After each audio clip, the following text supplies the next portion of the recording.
Can I ask why you don't stay home, though, while she works? For me, it's just in my nature. You know what I mean? I wouldn't want... Sexism's in your nature? Huh? No. It's fine. It's fine. You know, to be honest, you know, I wouldn't necessarily say sexism. For me, the way I look at it is more of like, you know, I wouldn't want somebody who I love to be out there hustling, bustling. I'm a guy, like, you know what I mean? Yeah, it might be sexism or whatever. Hey, double standards. Hey, we could, you know, we could call it whatever, you know what I mean? But for me, it's just more of like, you know, part-time, stay home, you know what I mean? Like, I mean, if anything, I look at it as I don't want to say I'm providing a luxury, but it's like, I would like for you to, like, you know, not be stressed. I wouldn't want to come home and, you know. But kids are stressed. Kids are a full-time job, not like you get to clock out after 5 p.m., come home. Yeah. She's never going to be off the clock with that kid. I do agree, and that's what I'm saying, you know, rather than her, you know, having a, because like I said, I prefer if she wanted to stay home and not work. Okay. But if she wants to work and, you know, deal with, you know, it's a choice. It's a choice that, you know, if you, whatever you want to do, but it's just, I wouldn't want for her to, like, you know, work full time, and I'm working full time, and then, okay, who's with the kids? Okay. You know what I mean? What are you doing after you get home from work? Are you still supporting her, or are you expecting clean home, dinner made, kids put to bed, and then for her to fuck you and do it all over?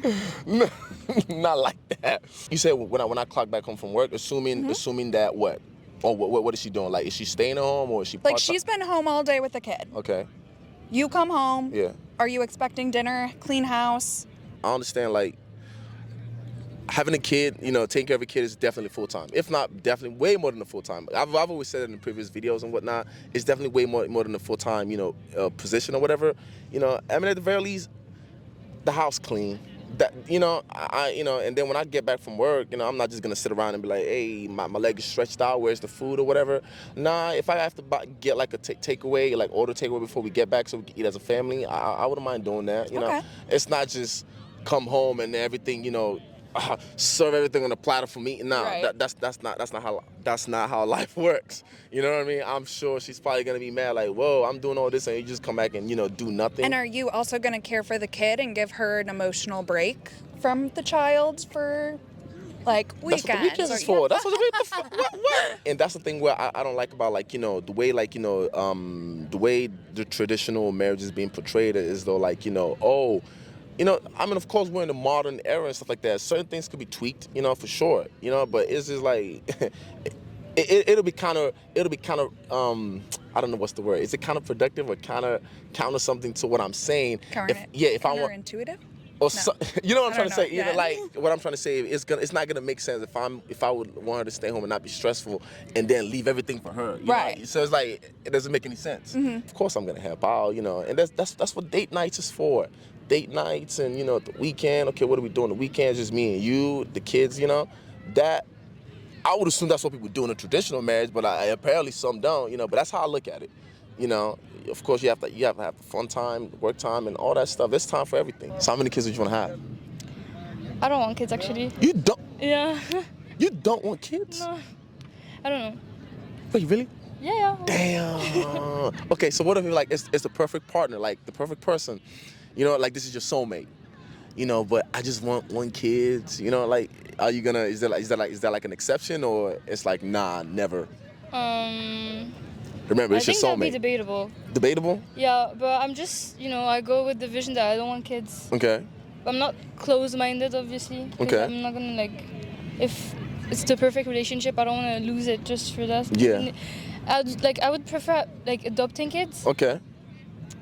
Wow, are you just scared of kids or pushing them out, or? I don't know, it's too much responsibility.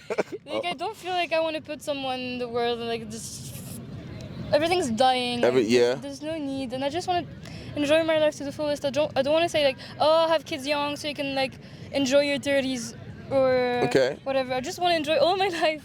From start to finish. So, like, if it means traveling and, like, you know, just being one-on-one with my partner. Hey, man, listen, I understand. Because, you know, for a while, for me, I was like, I don't want kids. Because I'm the oldest of 4. You know, so I'm like, I know what it's like raising them little ones, and, you know, like, especially when you grow up not having much. You know what I mean? It's like I don't want that responsibility. You know, but you know, I'm 24 now. You know, I'm like, okay, maybe 2. You know, maybe 2, like at the max, just for my legacy. You know, just so okay, well, I had something that I left behind, kids or whatever. You know what I mean? Yeah. But I understand with the economy and you know. With the way the world is, if anything, you know what I mean, it's kind of changing, you know, at least that's one thing I've noticed. Not a lot of people want to have kids nowadays, so, you know, I get it. Yeah, I feel like it's really generational. Like, a lot of Gen Z Yeah. don't want kids. Or, like, maybe not, like, make kids. Yeah. They would, like, prefer adopting, maybe. Adopting. That's not bad, you know, you're helping out. Yeah, definitely. Helping out somebody, I'll tell you that for sure. How many siblings? Do I have? Yeah. I have 2 siblings. 2 siblings? Yeah. Older or younger? Older. Older? I'm Okay. the youngest of 3. Oh shit. So you're the baby. Of course she doesn't want kids, duh. Of course she doesn't. You know, I found out that's like a recurrent thing when Yeah. you're the youngest and you're like. Yeah. Thank you. There we go. When you're the youngest and you're like, especially when you have way older siblings. Yeah. Like my brother's 8 years older and my sister's 10 years older. Oh wow, that's a lot. So like I've been alone Your whole half of my life. Yeah. So I don't know. Maybe that's why, or. Cause my brother's saying the same thing too, and I'm 8 years older than him. And you know, we hang around, but we didn't really hang around growing up. You know what I mean? Yeah. So I was like, it's like anything I want, he's the opposite.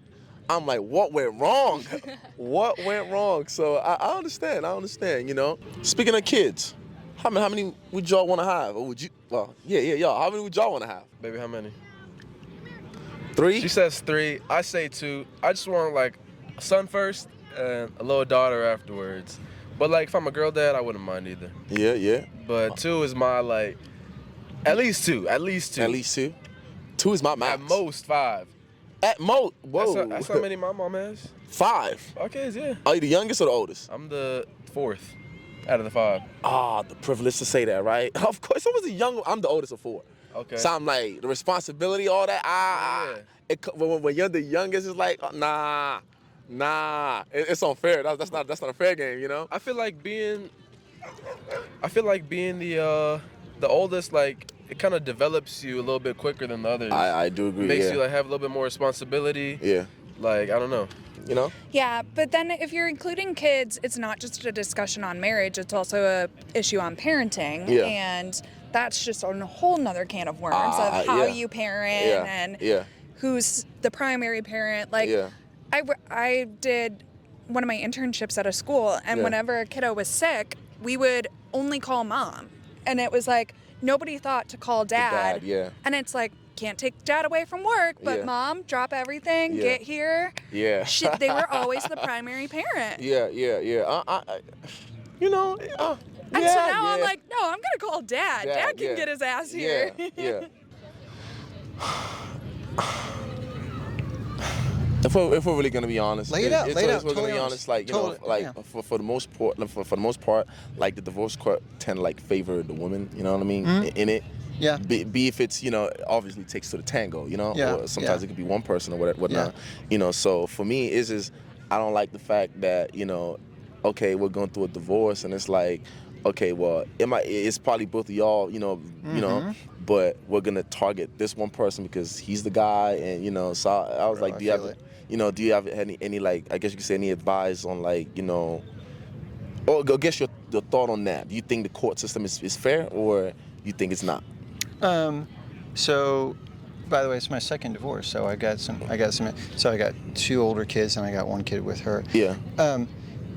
You know, whenever you deal with the court, you're asking them to view, like, we're looking out here, they can't see this, we're looking out here at this huge, beautiful park with people running, there's some guy on a skateboard going down a hill, dogs. And whenever you ask a court and a judge to look at your life, you're asking them to look at this whole scene through a pinhole. Yeah. And all they can see is what you get exposed to that day. Yeah. And that's why they try to shine the light on the ugly. And generally speaking, it's war. Yeah. The divorce court is about making the other person look the worst they can, so you can look as good as you can. And then the other side does the same thing. So is it biased? Of course it is, because because humans are biased. And anytime you have, in society, I believe that generally speaking, men have more power, more earning capacity, and so they start off with a power differential. And so in an attempt to overcompensate for that. Yeah. Now, bro, the opposite of prejudice is not reverse prejudice. It's acceptance. So having a prejudice towards the man, you assume he has more power? That's not true. And what about a dad that, like me, what about a dad that wants to be a good dad to his kids? Yeah. Have them 50-50? Yeah. PhD in child counseling? Yeah. I didn't get 50-50, bro. What'd you get? I got standard in my first. I got standard. So that's first, third, and fifth, and Thursdays overnight. Okay. And I didn't get it. The judge knew me. I'd testified in her court before. Wow. But you know, it just didn't happen because there was a prejudice towards males or towards fathers. Yes.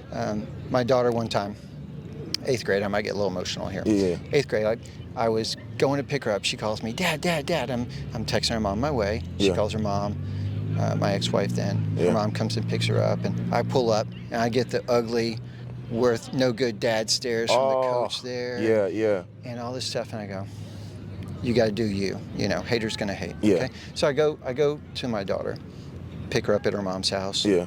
And she gets in the car. She's like, Dad, where were you? And I said, baby girl, listen. How many times, and I've been divorced from her mom at this point, let's say 8th grade, let's say she's, am I talking too much? Oh, no. Okay. You good. 8th grade, so let's say she's now 14 years old, Yeah. okay? We divorced when she was 2, Yeah. okay? So it's been 12 years, huh? 12 years. And I said to her, how many times have I ever not shown up to pick you up? How many times have I not been there when I said I would? And she looked at me, she's like, what do you mean? I was like, no, how many times have I no-shown you? And she said, you've never no-shown me. I said, that's right. I've never no-showed you. And do you know how many kids I know that can say that? None. One. And I don't say that to say I'm like a super dad, because, bro, I'm a recovering alcoholic. You know I made mistakes. Yeah. But the key to being a good parent after divorce, consistent, predictable, reliable. Bro, just fucking show up. Show up. Just show up and be there. Love your kids. Don't let what other people are saying about you get in the way of what the important job is, taking care of loving the people around you, loving your kids, and being the best man you can, or the best mom that you can. Yeah. So when you get caught up in what other people are saying about you, the looks I got from that coach, he looked at like deadbeat dad over there. We all know that look. Look, yeah. So, did I go too far off your question, my man? Oh no. You were Okay. kind of answering it. You know, I mean, I guess if anything, to kind of, you know, because I don't want to give you, because you had your thing going, to like kind of close out the interview. You know, do you have any advice?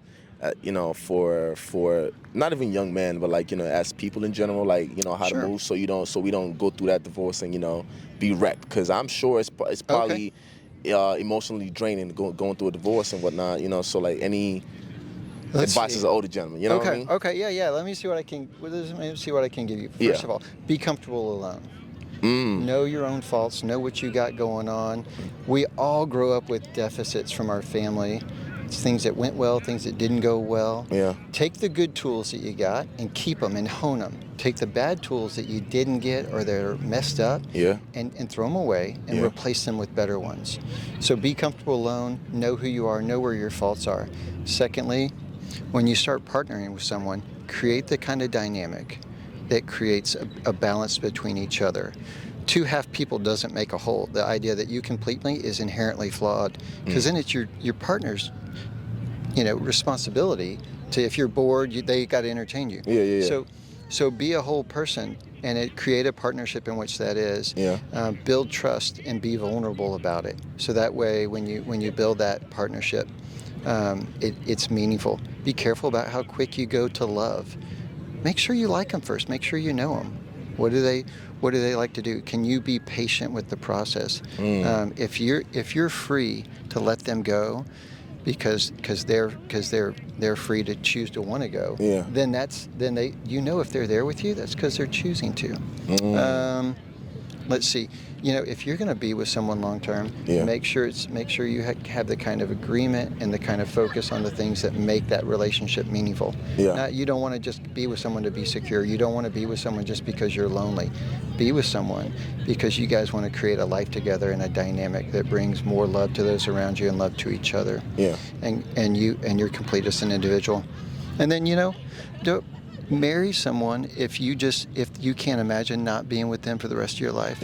And create that process where we're going to grow together over our lifespan. We're going to face problems, we're going to do things, but what we do is we grow together in the same direction. So you don't fall out of love, because love's a decision.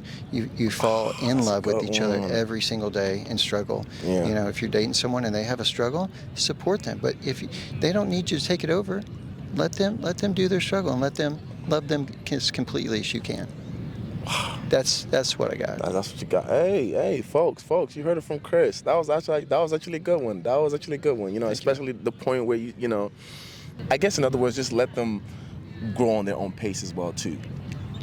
You know, while obviously trying to grow with them, but like, you know, have patience as well. You know, and, you know, so they could grow as well with you. You know, I guess you said be understanding. And then they give it back to you, bro. Right. You get it both ways, man. It's beautiful. It's beautiful. When that happens, it's beautiful, man.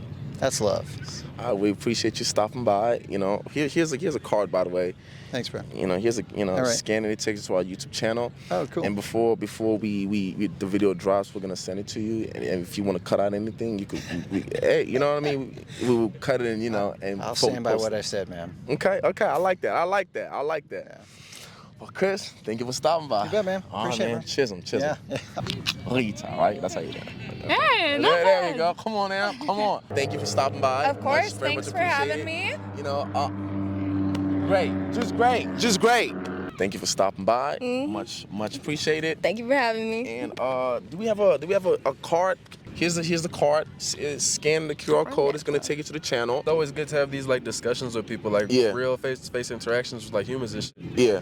Hey, y'all make sure to follow the Rundown on YouTube. Hey, you damn right, man. Thank you for stopping by, man. Appreciate it. You know. Watch it when it come out, and then, you know, leave that like and subscribe button and everything. Y'all let us know how y'all feel about this daytime style, man. We came out to Zilker Park today just off the strength. Definitely. You know, wanted to bring something different to the table. So you know, overall, I like how it did today. Same over here. You know what I mean? Yeah. But with that being said, folks, you already know what to do. You know what I mean? Like, comment, and subscribe at the Rundown ENT. Oh yeah. Once again, like, comment, and subscribe at the ENT. At the Rundown ENT. No worries. You know, let me give them the socials. TikTok, Instagram, YouTube, Twitter, all that. Y'all pull up on us, man. Man. I'm tired of y'all not pulling up on us, man. And of course, you know, comment down below, you know, do you guys like this style of interview, or do you guys like the sharp cut, like, you know, like direct, like, what do you think about this? What do you think about this? Or do you guys actually want us to have a conversation with them? Like, you know, let us know. And if you have any topic you want us to go out there and talk about or get an interview on, leave it down below as well, or hit us up on Instagram and let us know what, you know what I mean? We want to grow with y'all, if anything, you know? So, what you think? Top to bottom? I think we ran it, my guy. That was good. I'm tired as hell from the weekend, though. But hey, listen, we are here. Anything for the rundown, ain't it? Right, anything for the rundown. Yeah. That being said. What? Oh, I folded. Yeah, I caught him on cam. I caught him folding today. I folded. That being said. We'll catch y'all on the flip side.